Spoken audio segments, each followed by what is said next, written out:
자, 오늘은 우리 교회가 이제 추수감사 주일로 또 기념해서 이렇게 모이는 예배인데요. 그래서 제가 농업 마이스터 조도선 씨의 이야기를 잠깐 해드릴까 합니다.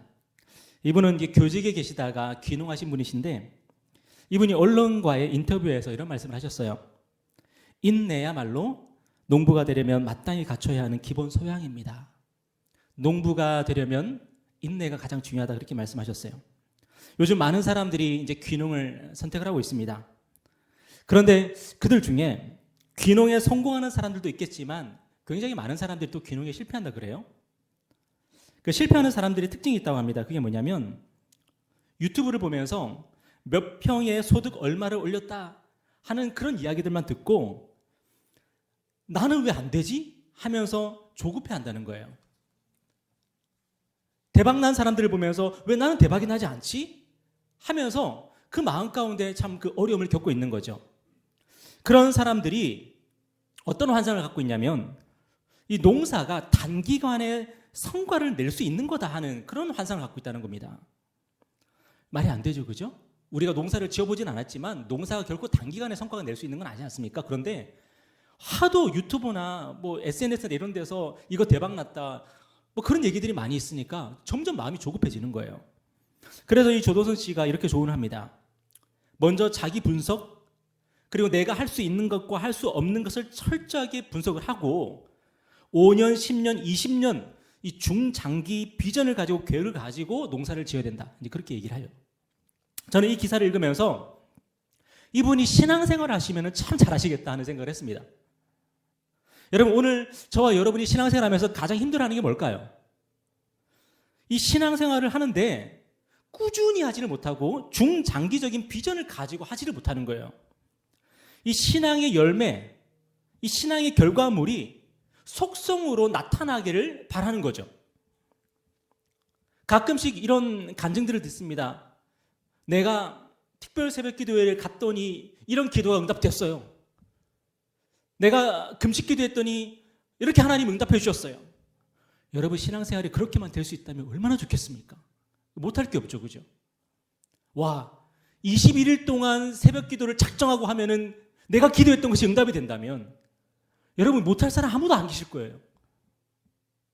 여러분, 그런데 그게 신앙생활입니까?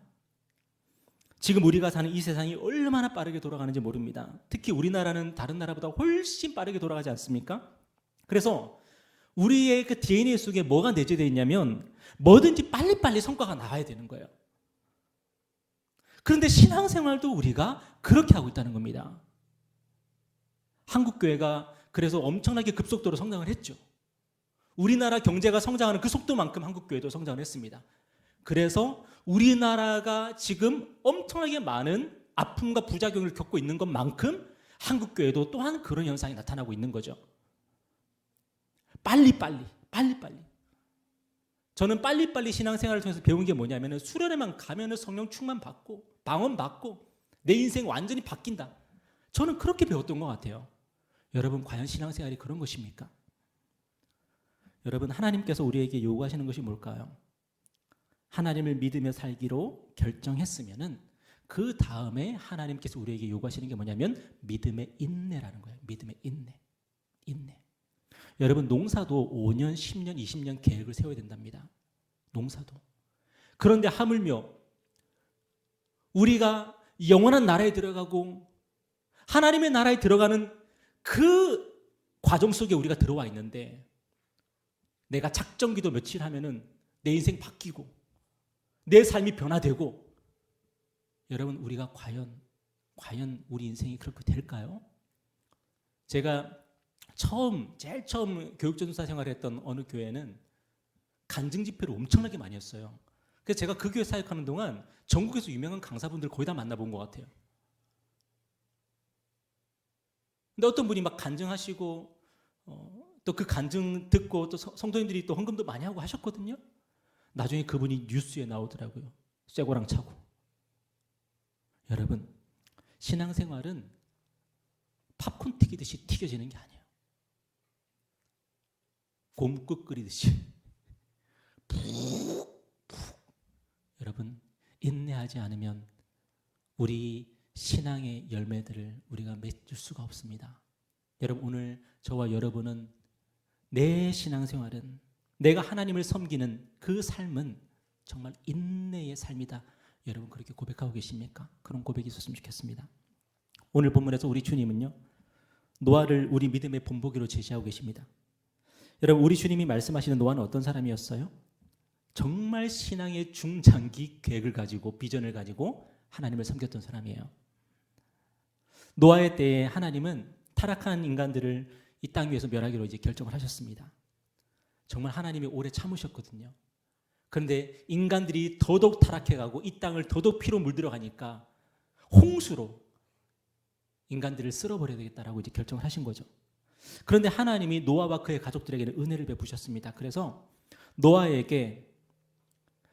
가족들과 땅 위에 있는 짐승들을 구원할 수 있도록 방주를 지으라고 명령을 하셨습니다.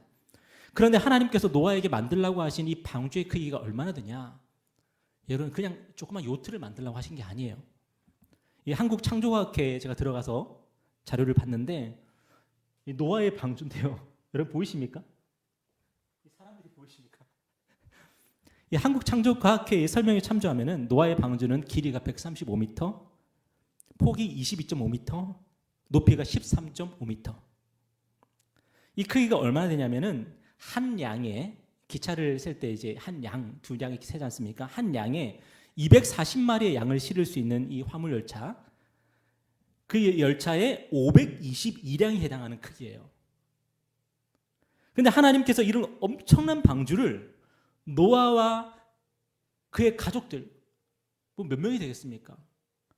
그 노아와 그의 가족들에게 지으라고 명령하신 거예요. 여러분, 우리는 노아와 그의 가족들이 이 방주를 짓는데 얼마나 오랜 시간을 소요했는지 우리는 정확히 알 수는 없어요. 혹자들은 뭐 120년이 걸렸다 이렇게 말하는 사람도 있는데 정확하지는 않은 거거든요. 근데 우리가 딱 이 규모를 보면은 여러분 같으면 몇 년 동안 지었겠습니까, 이것을? 그 옛날에 도구도 없어요. 망치도 톱도 없어요. 재래식, 정말 원시적인 도구를 가지고 여러분 이 방주를 지었다면 여러분은 몇 년 동안 지었을 것 같습니까? 엄청나게 오랜 시간을 소요했겠죠, 그죠? 그 오랜 시간 동안 비가 내렸을까요? 홍수의 조짐이 보였을까요? 노아가 그 아주 오랜 시간 동안 방주를 짓고 있었을 때에 당시 사람들은 무엇을 했는가? 오늘 38절에 보니까 홍수 전에 노아가 방주에 들어가던 날까지 사람들이 먹고 마시고 장가들고 시집가고 있으면서 홍수가 나서 그들을 다 멸하기까지 깨닫지 못하였으니 인자의 임함도 이와 같으리라. 여러분, 노아가 그 아주 오랜 시간 동안 방주를 짓고 있었을 때에 사람들은 뭐 하고 있었냐면은 먹고 마시고 장가들고 시집가고 있었다는 거예요. 여러분, 이게 나쁘다는 얘기입니까? 이거 나쁘다는 얘기 아니에요. 이거 하지 말아야 된다 그런 얘기 아닙니다. 매우 일상적인 일이고 우리도 그 일상적인 삶을 우리도 살아야죠, 당연히. 근데 문제가 뭐냐면 사람들이요, 노아가 방주 짓는 것을 보면서 아무것도 깨닫지를 못했다는 거예요. 사람들은 종말이 안 올 것처럼, 심판이 없을 것처럼 생각하면서 살았다는 거예요. 그들은 매일매일 일상에 집중했는지는 모르겠지만, 나름 최선을 다해서 매일매일 살았는지는 모르겠지만, 언제일지 모르는 죽음과 심판은 염두에 두지 않았다는 거죠. 특히 오늘 37절에 보면은 노아의 때라는 말이 나오거든요. 노아의 때. 이게 노아의 때, 이게 뭐냐면은 데이가 아니라 데이즈입니다. 데이즈. 무슨 뜻입니까? 사람들이 노아가 방주를 짓는 내내, 노아가 방주를 짓는 그 수많은 시간 동안 하나님께서 노아를 통해서 주시는 메시지를 깨닫지는 못했다는 거예요. 여러분, 저와 여러분의 인생 경험을 한번 되돌아보십시오. 노아가 방주를 짓고 있습니다. 그것도 엄청나게 오랜 시간 동안. 그런데 그 노아를 보면서 하나님의 메시지를 깨닫지를 못해요. 그렇다면 그 중간에 어떤 과정이 개입되어 있었을까요? 사람들은 노아를 비웃거나 욕하거나 미치광이처럼 생각을 했을 거예요. 그 중간에 그런 과정이 있기 때문에 노아를 보면서 아무것도 깨닫지를 못하는 거죠. 사람들은 가만히 있지 않았을 거예요. 저 미치광이 노있네, 또 저러고 있네. 나 태어날 때 저러고 있더니 나 죽을 때까지도 저렇게 할 건가 봐. 여러분, 그 과정 속에 하나님의 말씀을 무시하는 그런 행동이 개입되어 있는 거예요. 예배를 터부시하는 그 과정이 개입되어 있는 거예요. 그렇기 때문에 하나님의 말씀을 깨닫지를 못하고 노아를 보면서 하나님께서 우리에게 주시는 그 메시지를 도무지 알아채지를 못하는 거죠. 여러분, 하나님께서 성경을 통해서 그리고 사람들의 주변 사람들을 통해서 여러분의 생활 환경을 통해서 하나님이 여러분에게 무수히 말씀하십니다. 그런데 우리가 하나님의 그 말씀을 깨닫지 못하고 하나님의 메시지를 깨닫지 못하는 이유가 뭘까요? 나에게 그런 말을 하는 사람을 무시해요. 판단해요. 예배 그냥 한번 드리고 끝나요. 그냥 매주마다 그렇게. 그리고 내 삶에 찾아오는 그 환경, 제가 지난번에도 말씀드렸죠. 우리의 삶에 찾아오는 그 고통은 하나님의 메가폰이에요. 그런데 그 환경 속에서 우리는 뭘 해요? 하나님의 음성을 듣기보다는 하나님의 메시지를 발견하기보다는 불평해요. 그냥 원망해요. 하나님께서 온갖 수단과 방법을 총동원해서 우리에게 말씀하시는데 결국에는 우리의 결론은 뭐냐면 그것을 무시하는 거죠. 그런데 우리 주님이 이 땅에 오실 때 그 노아의 때에 홍수가 임했던 그날처럼 오신다는 거예요. 우리는 매일매일 하나님의 메시지를 무시하고 우리는 매일매일 하나님의 그 메시지를 가볍게 여기고 그렇게 살다가 어느 날 가슴 철컥하는 그런 일을 맞이하게 될지도 모른다는 거죠. 여러분, 저와 여러분의 하루하루가 조금만 더 진지하면 어떨까요? 저와 여러분의 하루하루가 조금만 더 신중하면 어떨까요? 여러분, 성경에 영광이라는 단어가 나오는 영광, 카보드, 영광. 그 영광의 원래 의미가 뭐냐면은 무겁다는 뜻이에요. 하나님께 영광 돌린다는 말은 뭐냐면 하나님을 무겁게 여기는 거예요. 가볍게 여기는 것이 아니라. 그런데 하나님은 저와 여러분의 인생도 영광스럽기를 바라세요. 그렇다면 저와 여러분의 인생이 어때야 될까요? 무거워야 되겠죠. 무거워야 되겠죠. 악인은 그렇지 않으며 바람에 나는 겨와 같도다. 가볍습니다. 여러분, 오늘 저와 여러분은 매일매일 무겁게 살아가고 있습니까? 신중하게 살아가고 있습니까? 내 인생을 중요하게 여기고 있습니까? 하나님은 우리가 일상을 지혜롭게 성실하게 잘 살아가기를 바라십니다. 우리가 가정에서 직장에서 사업장에서 지혜롭고 성실하게 맡겨진 역할을 감당하며 살기를 바라십니다. 오래전에 다미 선교회라고 있지 않았습니까? 시한부 종말론자들. 그들은요 자기 일상을 다 팽개치고 주님 오신다고, 주님 재림하신다고 그렇게 막 떠들었던 그런 사람들이었죠. 여러분, 하나님은 우리에게 그런 걸 원하시지 않으십니다. 마틴 루터가 유명한 말을 남겼지 않습니까? 내일 지구의 종말이 온다 할지라도 나는 오늘 한 그루의 사과나무를 심겠다. 그런데 더 중요한 것이 있습니다. 그게 뭐냐면 우리가 이 땅에서 어떤 삶을 살았든지 언젠가 하나님의 심판대 앞에 서게 된다는 이 사실을 기억하며 살아가는 거예요. 그러면 저와 여러분의 하루하루가 무거워집니다. 내 인생 살고 죽으면 끝이라고 여기는 것이 아니라 내가 죽으면 하나님의 심판대 앞에 서게 된다는 이 사실만 기억해도 우리는 그냥 대충 살아갈 수가 없습니다. 제가 나이를 한 살씩 먹으면서, 죄송합니다, 제가 여기서 나이가 많지도 않은데 제가 나이를 한 살씩 먹으면서 생기는 약간의 변화가 있는데요. 그게 뭐냐면 이제 살 날이 조금씩 줄어들고 있구나라는 걸 조금씩 느끼겠어요. 죄송합니다. 제가 이런 말씀 드려서. 그런데 사실이에요. 그런데 성경이 우리에게 뭐라고 말씀하냐? 로마서 13장입니다. 또한 너희가 이 시기를 알거니와, 우리 한번 다 같이 읽어볼까요? 시작. 또한 너희가 이 시기를 알거니와 자다가 깰 때가 벌써 되었으니 이는 이제 우리의 구원이 처음 믿을 때보다 가까웠습니다. 밤이 깊고 낮이 가까웠으니 그러므로 우리가 어둠의 일을 벗고 빛의 갑옷을 입자. 성경은 뭐라고 말씀하고 있어요? 우리의 구원이 처음 믿을 때보다 가까워졌다. 여러분 언제 예수 믿으셨어요? 여러분 언제부터 교회 다니셨어요? 그런데 우리의 구원이 이제 얼마 안 남았어요. 우리가 하나님 앞에 설 날이 점점 가까워지고 있어요. 밤은 깁니다. 그렇지만 그 밤은 영원하지 않습니다. 새벽이 점점 가까워지고 있습니다. 그래서 어둠의 옷을 벗고 빛의 갑옷을 입으라는 거예요. 동이 터오는데, 해가 중천에 떴는데 어둠의 옷을 입고 있으면, 잠옷 입고 있으면 얼마나 부끄러워요. 제가 요즘 부모님을 뵐 때마다 드는 생각이 이겁니다. 나도 언젠가 부모님처럼 늙겠구나. 나도 언젠가 먼저 가신 분들처럼 가게 되겠구나. 저는 이 세상에 존재하는 격언 중에서 가장 중요한 격언이 이거라고 생각하는데, 여러분 동의하실지 모르겠어요. 메멘토 모리. Remember to die. 죽음을 기억하라. 죽음을 기억하라. 만약에 저의 딸에게 제가 단 하나의 가르침을 줄 수 있다면 저도 이렇게 얘기하고 싶어요. 죽음을 기억하라. 너도 죽어. 너도 죽을 거야. 좀 더 업그레이드 시켜볼까요? 하나님의 심판대를 기억하라. 우리는 하나님의 법정에 서게 될 겁니다.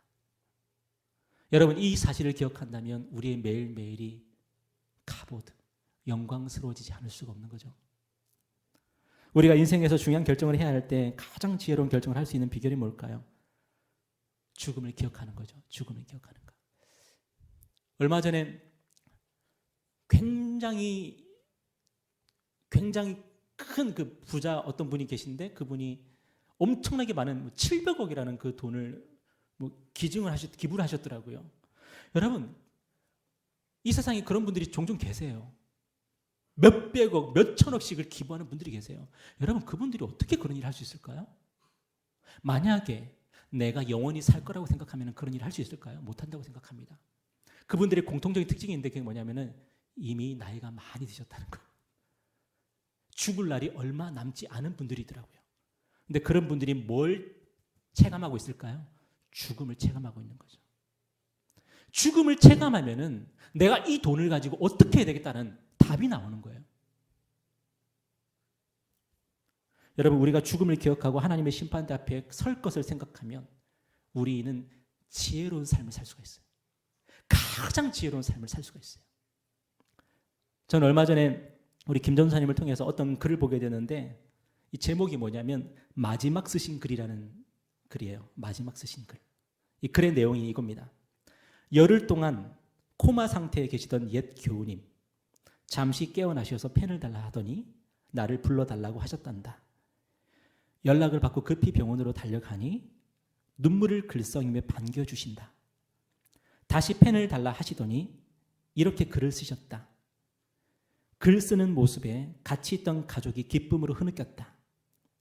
교우님은 세계적인 석학들이 즐비한 곳에서 과학자로서 뛰어난 업적을 남기셨으면서도 교회에서는 언행이 늘 겸손하셨다. 주일에는 예배당 뒤쪽에 웅크리고 앉아 집중하여 경청하셨고, 예배가 끝나면 꼭 한마디 격려의 말씀을 남기셨다. 그분이 이 땅에서 마지막 남긴 글씨, 나에게는 더없이 크고 귀한 선물이다. 이럴 때는 목사로 부름을 받은 것이 얼마나 감사한지 모른다. 한 사람의 가장 내밀한 장소, 가장 위급한 순간에 초청받는 영예로 인해. 그리고 이분이 그 교우님이 쓰신 글을 사진으로 찍어 올리셨어요. 그 교우님이 뭐라고 쓰셨을까? 보이십니까? 이 목사님이 김영복 목사님이라는 되게 유명한 목사님이신데요. 이분이 마지막 병상에서, 마지막 죽음 앞에서 쓰신 글씨가 이겁니다. 목사님, 설교 듣고 있습니다. 목사님, 설교 듣고 있습니다. 사모님도 같이 오셔서 감사합니다. 여러분, 저와 여러분도 이분처럼 언젠가는 마지막 순간을 맞이할 겁니다. 그때 우리가 무엇을 하다가 하나님의 부름을 받으면 좋을까요? 하나님 앞에서 가치 있는 일을 하다가 부름을 받으면 얼마나 좋을까요? 무엇보다 평생 죽을 때까지 설교를 잘 듣기를 바랍니다, 여러분. 혹시 제 설교가 부족하면 다른 목사님들의 설교라도 많이 들으십시오. 우리가 임종의 순간까지 하나님의 말씀을 듣고 있다면 하나님이 얼마나 예쁘다고 하실까요? 그리고 우리는 얼마나 크고 확실한 소망 가운데서 하나님의 부름을 받을 수 있을까요? 여러분은 죽을 때 세바시 들으면서 죽으시겠습니까? 아니면은 하나님의 말씀을 들으며 죽으시겠습니까? 여러분은 뭐 하다가 하나님의 부름을 받고 싶으십니까? 여러분 죽음 앞에서도 요즘 멜론 차트 어떻게 돼? 라고 물으시겠습니까? 아니면 하나님을 찬송하다가 여러분 가시겠습니까? 적어도 넷플릭스 보다가 하나님의 부름을 받는 사람은 아무도 없었으면 좋겠습니다. 오늘 우리가 죽음을 기억하고 하나님의 심판을 기억하며 살아야 될 또 하나의 중요한 이유가 있는데요. 그게 뭐냐면 우리 40절 말씀 다 같이 읽어볼까요? 자, 시작. 그때 두 사람이 밭에 있음에 한 사람은 데려가고 한 사람은 버려둠을 당할 것이요. 두 여자가 맷돌질을 하고 있음에 한 사람은 데려가고 한 사람은 버려둠을 당할 것이니라. 여러분 오늘 본문에서 우리가 주목해야 될 단어가 있는데 그게 뭐냐면 당할 것이니라. 당할 것이니라. 여러분 세상은 우리에게 뭐라고 말하냐면 세상에 거짓말 중에 이런 거짓말이 없어요. 뭐냐면 주체적으로 살으라는 거예요. 주도적으로 살아라. 네 인생은 네 거니까. 네 인생의 주인은 너니까. 네 인생의 주인공은 너니까. 주도적이고 주체적으로 살라는 거예요. 여러분 그런데 우리가 얼마나 주체적일 수 있을까요? 우리가 얼마나 주도적일 수 있을까요? 여러분 이 세상에 태어날 때 주체적으로 태어나신 분 계십니까 혹시? 이 세상에 태어날 때 주도적으로 태어나신 분 계십니까? 소위 성공했다고 하는 많은 사람들이 하는 말이 뭐냐? 내가 운이 좋았다는 거예요. 내가 운이 좋았다. 영화 명량을 보면 이순신 장군이 전투에서 이기면서 뭐라고 얘기해요? 천운이었다 그러잖아요. 천운이었다. 내가 잘했으니까 내가 계획을 잘 짰으니까 이겼다가 아니라 천운이었다. 하늘이 우리를 살려줬다. 여러분 살아보면은 우리 인간이 주체적이고 주도적인 시간 별로 없습니다. 그런데 그 무엇보다 우리가 주체적이고 주도적일 수가 없는 것이 있는데 그게 뭐냐면 우리의 죽음이에요. 우리의 죽음. 그리고 죽음 후에 있을 심판. 우리는 절대로 그 속에서 우리는 주체적일 수 없고 주도적일 수가 없어요. 저는 법정에 한 번도 서보지를 못했는데요. 앞으로 안 서봤으면 좋겠습니다. 계속 안 쓸 거예요. 근데 영화나 드라마를 보면은 법정을 누가 주도해요? 판사가 주도하죠. 검사, 변호사조차도 판사의 주도 하에 신문하고 변호를 합니다. 하물며 하나님의 심판대 앞에서 우리 모습이 어떻겠습니까? 우리는 하나님의 심판대 앞에서 결코 주체적일 수 없고 주도적일 수가 없어요. 그저 하나님의 처분만 기다리는 거예요. 하나님의 입만 쳐다보는 거죠.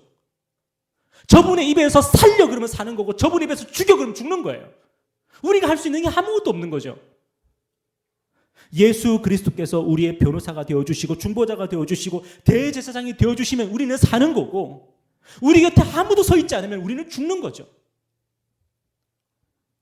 그래서 하나님께서 오늘 저와 여러분에게 요구하시는 것이 있습니다. 그게 뭐냐면 예수 그리스도를 주인으로 모시고 늘 깨어서 그분을 맞이할 준비를 하라는 거예요. 오늘 42절 말씀 다 같이 읽어볼까요? 시작. 그러므로 깨어있으라. 어느 날에 너희 주가 임하는지 너희가 알지 못함이니라. 여러분 저와 여러분은 우리의 인생을 주도하는 존재가 절대로 아닙니다. 우리의 태어남과 죽음이 우리 손에 있는 게 아닙니다. 하나님께서 결정하시는 거예요. 그래서 우리는 하나님께서 우리를 부르시는 그 음성을 들을 준비를 하면서 늘 살아야 돼요. 우리 조금 전에 이동훈 목사님의 간증을 보지 않았습니까? 이동훈 목사님이 암으로 투병하던 아들에게 했던 질문이 뭐였습니까? 어쩌면 아버지로서 아들에게 했던 마지막 질문 뭐였습니까? 아들아 너 하나님 만날 준비되어 있니? 아들아 너 하나님 만날 준비되어 있니? 우리 모두는 언젠가 주님 앞에 서게 될 것입니다. 그날 우리가 깨닫게 되는 것이 무엇이겠습니까? 내 인생이 절대로 내 것이 아니었구나. 그때 깨달으면 늦는 거예요. 예수께서 내 인생의 주인이셨구나. 그때 가서 깨달으면 늦는 거예요. 어쩌면 그날에 우리는 우리의 시간과 우리의 물질과 우리의 젊음을 우리 자신을 위해서 쓴 것을 가지고 후회하고 있을지도 몰라요. 그날. 그럼에도 불구하고 주님은 우리의 시간과 우리의 물질과 우리의 젊음을 우리가 한 번이라도 주님을 위해서 쓴 것을 가지고 넉넉하게 기원해 주시기를 여러분 축복합니다. 여러분이 한 번이라도 그렇게 하셨다면. 여러분 우리가 한평생 무엇을 하며 살아야 되겠습니까? 하나님 만날 준비하며 사는 것이 인생인 줄 믿습니다. 인생이 무엇이냐고 물으신다면 주님 만날 준비하는 거예요. 신부가 결혼 예식을 준비하듯 우리는 주님 만날 준비하는 것이 인생입니다. 마지막으로 누가복음 16장에 있는 이야기를 나누고 좀 마치고 싶은데요. 누가복음 16장을 보면 불의한 청지기 비유가 나옵니다. 어느 날 이 불의한 청지기가 주인의 재물을 횡령하고 배임한 그 죄로 해고 통보를 받습니다. 그때 이 불의한 청지기가 한 일이 뭐냐면 내가 이제 어떻게 하지? 내가 잘리면 뭐 먹고 살지? 하다가 좋은 수를 생각합니다. 자기 주인에게 채무가 있는 사람들을 다 불러 모아요. 그리고 그들과 짜고 장부를 조작하기 시작합니다. 자기 주인에게 10억 원의 채무가 있는 사람은 장부에다가 5억 원이라고 고쳐줍니다. 1억 원의 채무가 있는 사람은 5천만 원이라고 고쳐줍니다. 여러분, 이 불의한 청지기가 했던 일이 뭐예요? 실직 후에 전관 예우를 준비했던 거예요. 내가 당신들을 봐줬으니까 이제 당신들이 나를 봐주십시오. 그 준비를 한 거예요. 여러분, 이건 불법이죠. 비리죠. 그런데 이 이야기 속에서 주인이 이 사실을 알고 나서 뭐라고 말했습니까? 저 자식 진짜 나쁜 놈이구나 그랬습니까? 아닙니다. 오히려 불의한 청지기를 칭찬했습니다. 그가 자신의 앞날을 지혜롭게 준비하는 것을 보면서 감탄했습니다. 와, 쟤 진짜 똑똑하다. 내가 비록 저놈이 불법을 저질러서 내가 자르긴 자르지만 너무 아까운 놈이다. 그렇게 생각한 거예요. 우리 주님은 이 비유의 결론에서 이렇게 말씀하십니다. 누가복음 16장 8절 말씀인데요. 우리 다 같이 한번 읽어볼까요? 시작. 주인이 이 옳지 않은 청지기가 이를 지혜 있게 하였으므로 칭찬하였으니 이 세대 아들들이 자기 시대에 있어서는 빛의 아들들보다 더 지혜로움이니라. 여러분, 이 세상 사람들 중에 지혜로운 사람들이 얼마나 많은지 몰라요. 자신들의 미래를 준비하기 위해서 엄청 열심히 운동하고 있고요. 재테크하고 있고요. 자격증 따고 있고요. 요즘 월드컵이 한창이지 않습니까? 제가 이 설교를 준비하면서 2002년도가 생각이 났어요. 그때 저는 군대에서 제대하고 복학해서 대학교 2학년이었는데 그때 우리나라 경기가 있는 날이면은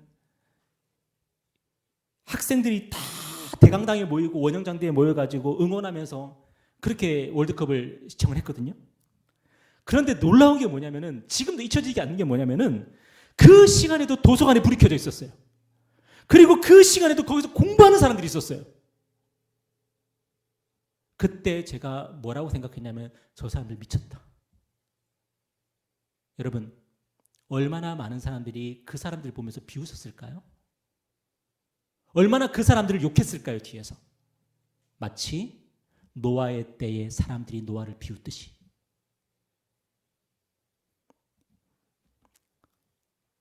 어쩌면 인생에서 단 한 바퀴 있을지도 모르는, 다시는 없을지도 모르는 우리 대표팀의 월드컵 8강전이고 4강전이었습니다.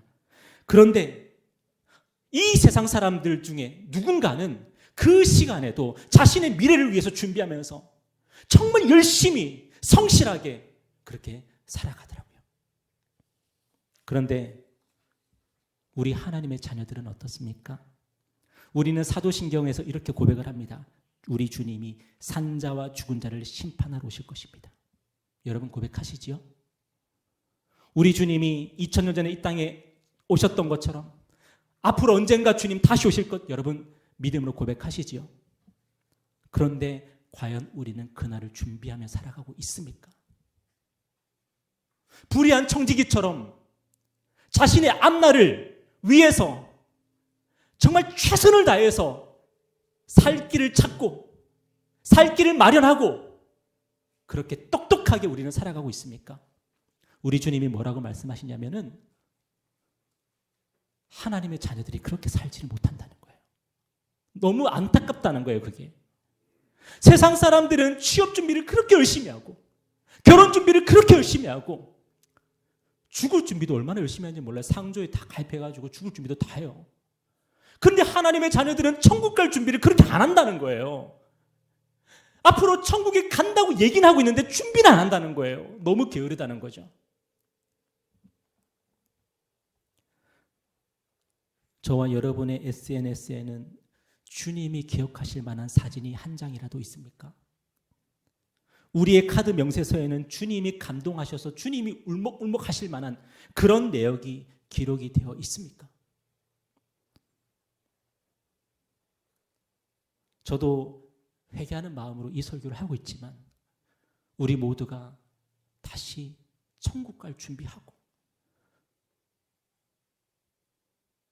준비된 자는 그날이 기다려지는 겁니다. 준비되지 않은 자들은 그날이 두려워지는 거고요. 우리는 얼마나 많이 우리 자신을 속이며 살고 있습니까? 다른 것은 몰라도요. 신앙생활은 대충 해도 된다고 생각합니다. 누가 그렇게 생각하게 만들었습니까? 공부는 열심히 해야 되는데, 직장생활은 열심히 해야 되는데, 사업은 열심히 해야 되는데, 가정일은 열심히 돌봐야 되는데 왜 신앙생활은 대충 해도 된다고 누가 가르쳤습니까? 우리 갈라디아서 6장 말씀 읽고 마치겠습니다.